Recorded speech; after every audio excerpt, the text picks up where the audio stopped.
আসসালামু আলাইকুম ওয়া রাহমাতুল্লাহ। আপনারা দেখতেছেন মানব সেবা অধিদপ্তর, সাথে আছি আমি ডাক্তার মোহাম্মদ খুরশিদ আলম। আজকে ইসলাম সম্বন্ধে, ইসলাম আরবি শব্দ, ইসলামের বাংলা অর্থ কি? শান্তির ধর্ম। এখানে অশান্তির কোনো জায়গা নেই, অশান্তির প্রশ্ন নেই, ধর্মটার নামই শান্তি। আজকে ইসলাম ধর্ম যদি আমরা মানি, আমাদের ধর্মের নাম ইসলাম, এই ধর্মতে আমরা দুনিয়া থেকে চলে যেতে হবে। এই ইসলাম ধর্মকে দুনিয়াতে কায়েম করতে হবে।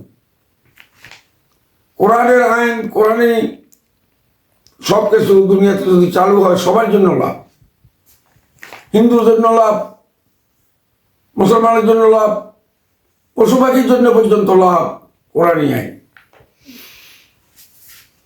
কোনো পশু পাখির উপরে অত্যাচার করা যাবে না, কোনো বিধর্মীদের উপরে অত্যাচার করা যাবে না, কোনো মানুষের সাথে অত্যাচার করা যাবে না, অন্যায় করা যাবে না। কোরআন এমন এক সংবিধান, এমন এক সুন্দর জিনিস। কোরআনী আইন দুনিয়াতে চালু হইলে সবার জন্য লাভ, সবার জন্য শান্তি। যেমন মনে করেন জঙ্গলের বাঘ, সেটাও অন্যায়ভাবে মারা, হত্যা করা, সেটাও কোরআনে নাই। তাহলে বাঘের জন্য লাভ আছে কোরআনী আইনটা। এখন দেখি এই জিনিসটাকে এমন এমন লোক নিয়োগ করতে হবে, জামাত ইসলামের মধ্যে বা ছাত্র শিবিরের মধ্যে এমন লোক নিয়োগ করতে হবে যার দ্বারা কোরআনের সম্মান রক্ষা হয়।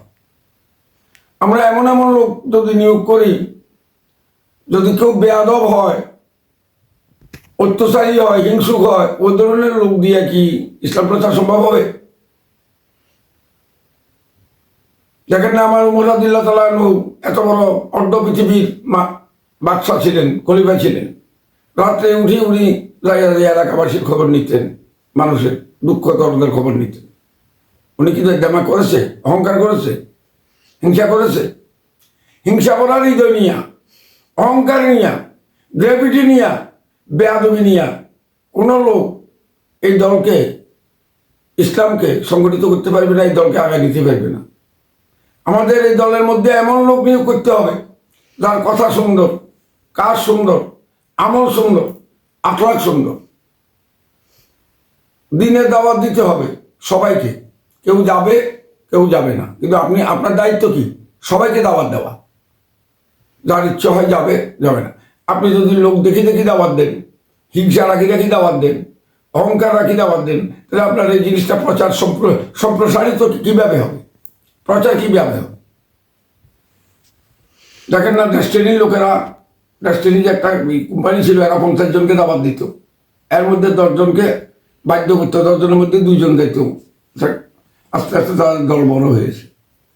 আপনি যদি ইসলামের জন্য প্রকৃত আন্তরিকভাবে কাজ করেন, যদি প্রকৃতই আপনি দলের জন্য কাজ করেন, তাহলে আপনি হিংসা করা দেহ নিয়া, রাগ গুসা নিয়া, বেয়াদবি নিয়া পাইবেন না। কারণ ইসলামের মূল হইল আদব। রাসূল পাক সাল্লাল্লাহু আলাইহি ওয়াসাল্লামকে দিয়ে তো ইসলাম। আল্লাহ কি ডাইরেক্ট আকাশ থেকে আসি আমাদেরকে কোরআন দিয়েছে নাকি? আল্লাহ কি ডাইরেক্ট আসি আমাদেরকে ইসলাম দিয়েছে নাকি? আমরা ইসলামটা পাইছি কোথা থেকে? দয়াল নবীজি থেকে। দয়াল নবীজির আদর্শটাকে দুনিয়াতে বাস্তবায়িত করতে হবে। প্রমাণস্বরূপ দয়াল নবীজি বলেছেন, আয় খুদা খাইমে তৌফিকে আদব, বেআদব মাহরুমে গস্তে আসফাদের। বেআদের উপরে আল্লাহর গজব না দিলে তার উপরে আল্লাহর রহমত থাকে না, সে ধ্বংসপ্রাপ্ত হবেই হবে। আল হাদিস। আরো বলেছেন, যে ব্যক্তি বড়দেরকে রেসপেক্ট করে না, সম্মান করে না, ছোটদেরকে আদর করে না, সে আমার ইসলাম থেকে বাইরে, সে আমার উম্মত নয়, তাকে আমি ডিনাই করতেছি, বাদ দিয়েছি। তো নবীজি যদি আমাকে বাদ দেয়, আমি সারাদিন যদি ইসলাম করি, লাভ হবে কি? নবীজির আদর্শকে, আল্লাহর কোরআনের আদর্শকে দেশে প্রচার করতে হবে, দেশে করতে হবে। আমাদের সাহায্য, আমাদের বিজয় অবশ্যই হবে। একটা মহিষকে বাঘে আক্রমণ করল, সে 4-5টা মোষ ছিল একাত্রে, কিন্তু যখন বাঘ আসে, একটা মশে এদিকে আর একটা মশে এদিকে ঘুষাঘুষি যখন করে, বাঘ ভয় পাইল, আক্রমণ করতে সাহস পাবে না, ঠিক কিনা? তাহলে যখন মোষটা একা হয়ে গেল, তখন তাকে আক্রমণ করতে সুযোগ হয়েছে, বাঘে খাই ফেলল। দল এমন দল মানে কি, সবগুলো একাত্র থাকে, এটাকে বলা হয় দল। ভিন্ন ভিন্ন হইলে তখন তাকে বাঘে আক্রমণ করে, অন্য শক্তি সাহায্য পায়। আজকে আমরা সবাই যদি এক ইসলামের পতাকা তুলে আসি যাই, বিধর্মীরা, ইহুদি খ্রিস্টানরা, কাদিয়ানীরা আমাদেরকে আক্রমণ করতে সাহস পাবে না। আমরা একজনই 1000। যেমন দেখেন নাই বদরের যুদ্ধে, উহুদের যুদ্ধের ঘটনা দেখেন, 313 জন নিয়ে আমার দয়াল নবীজি যুদ্ধে নেমেছেন, আর তারা অনেক ছিল। এই 313 জনকে আল্লাহ বিজয়ী করেছেন, তাদের সাথে পারেনি। কারণ বিসমিল্লাহির রহমানির রহিম, ইযা জাআ নাসরুল্লাহি ওয়াল ফাত ওয়া রাআইতান নাসা ইয়াদখুলুনা ফী দীনিল্লাহি আফওয়াজা ফাসাব্বিহ বিহামদি রাব্বিকা ওয়াস্তাগফির ইন্নাহু কানা তাওয়াবা। যখন আল্লাহর পক্ষ থেকে সাহায্য আসবে, যখন আল্লাহর পক্ষ থেকে সাহায্য হবে, বিজয় আসবে, তোমাদের বিজয় হইল, তোমরা তওবা করো, আল্লাহর নামে কোরবানি করো। ইন্নাহু কানা, তোমরা নামাজ পড়ো, ইন্নাহু কানা তাওয়াবা, নিশ্চয় আল্লাহ তওবা করবে। আরো দেখেন নাই আব্রাহার বাদশা কত বড় প্রতাপশালী, হাজার হাজার হাতি নিয়া, হাজার হাজার সৈন্য নিয়া কাবা শরীফকে ভাঙতে এসেছে, কিন্তু কি পেরেছে? ক্ষুদ্র একটা পাখি, ছোট চড়ুই পাখি থেকে ছোট এমন একটা ক্ষুদ্র পাখির সাথে পাখি দিয়ে আল্লাহ পাক তাদেরকে ধ্বংস করে দিয়েছে। সেই আল্লাহ কি এখন নাই? সেই আল্লাহ তো এখনো আছে, তা ভয় কিসের আমরা?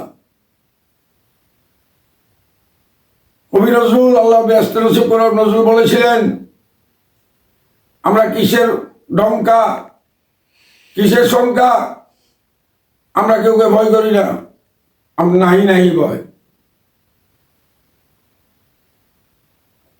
আমার নাহি নাহি ভয়, আমরা ভয় করবো কেন? আমাদের আল্লাহ কি আগের আল্লাহ কি এখন নাই? তাইলে সেই আব্রাহার বাদশাহ তিনি কাবা শরীফ ভাঙতে এসেছে, সেখানে কোনো মানুষের প্রয়োজন হয় নাই। আমার আল্লাহ রাব্বুল আলামিন ছোট ছোট পাখি পাঠাইয়া পাথর মুখে নিয়ে পাখিরা আকাশে চলে গেছে, ওইখান থেকে পাথর মেরেছে, ওই পাথরের আঘাতে হাতিও শেষ, আব্রাহার বাদশাহ শেষ। প্রমাণ কোরআনে আসেন।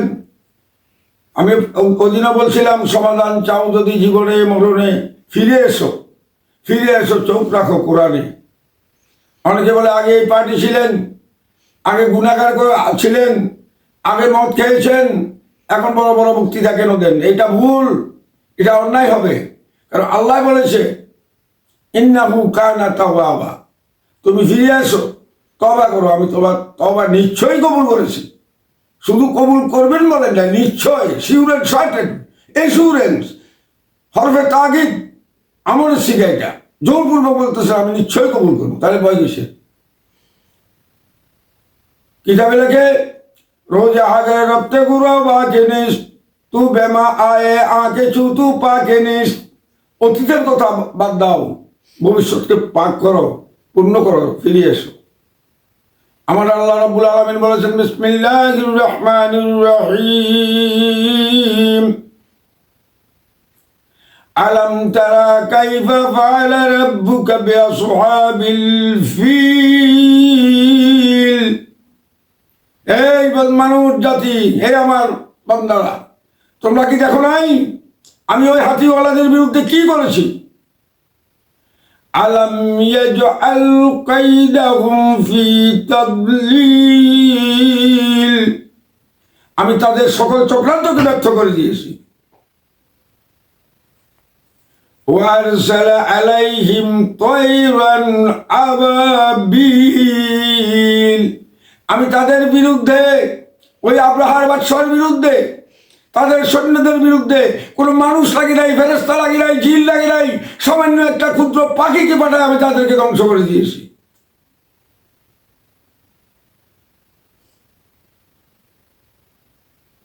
বেআসাবিল তার মেহম আওয়াবিল, আমি আবাবিল পাখি দিয়ে তাদেরকে ধ্বংস করে দিয়েছি। আবাবিল পাখি মুখের মধ্যে পাথর নিয়েছে মাটি থেকে, আবার ঠোঁটে করে পাথরটা নিয়ে আকাশে উড়ে গেছে, ওইখান থেকে ঠুস ঠুস করে মেরেছে হাতির মাথার উপরে, আব্রাহার বাচ্চার মাথার উপরে, সবগুলা মরি শেষ।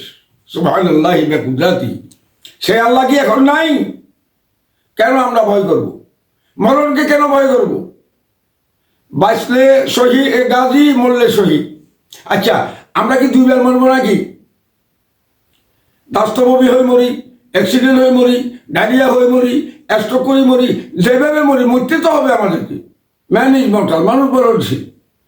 তো মরতে হলে মরার মতো মরতে হবে, মরার মতো মরতে হবে। যে মরার দ্বারা আখেরাতে আল্লাহর প্রিয় বান্দা হবেন, সেভাবেই মরতে হবে। আমরা কেউ দুইবার মরবো না। আর মার পেট থেকে দুইবার জন্ম হবে না, একবার তো জন্ম হয়েছি। আর কি মার পেট থেকে আবার হবো? আর মরমু তো একবারে মরমু, দুইবার কি মরমু? তো মরলে মরার মতো মরতে হবে। যেমন কোরআনের পাখি আমার সম্মানিত দেলাওয়ার হোসেন সাইদি সাহেব, উনি মরেছেন, মরার পরেও মানুষ ওনাকে স্মরণ করতেছে, হাজার হাজার লক্ষ লক্ষ মানুষ। তাইলে ওনাকে মরা ধরা যাবে না, উনি জীবিত। উনি শহীদদের দরজায় আল্লাহ পাক ওনাকে নিবেন। এবং যতদিন মানুষ বাঁচে থাকবে, টিভিতে, ইউটিউবে, মোবাইলে ওনার ওয়াজ নসিহত শুনতেছেন, ওনার কথা স্মরণ করতেছেন, এটাকে মরার মতো মোরা বলা হয়। যাক, ইসলামকে প্রচার করতে হলে চরিত্রবান লোক হইতে হবে, আদব কাদা শিখতে হবে, হিংসা দূর করতে হবে, মানুষকে ভালোবাসা শিখতে হবে, মানুষের প্রতি রাগ, গোসা, ঘৃণাগুলা দূর করতে হবে।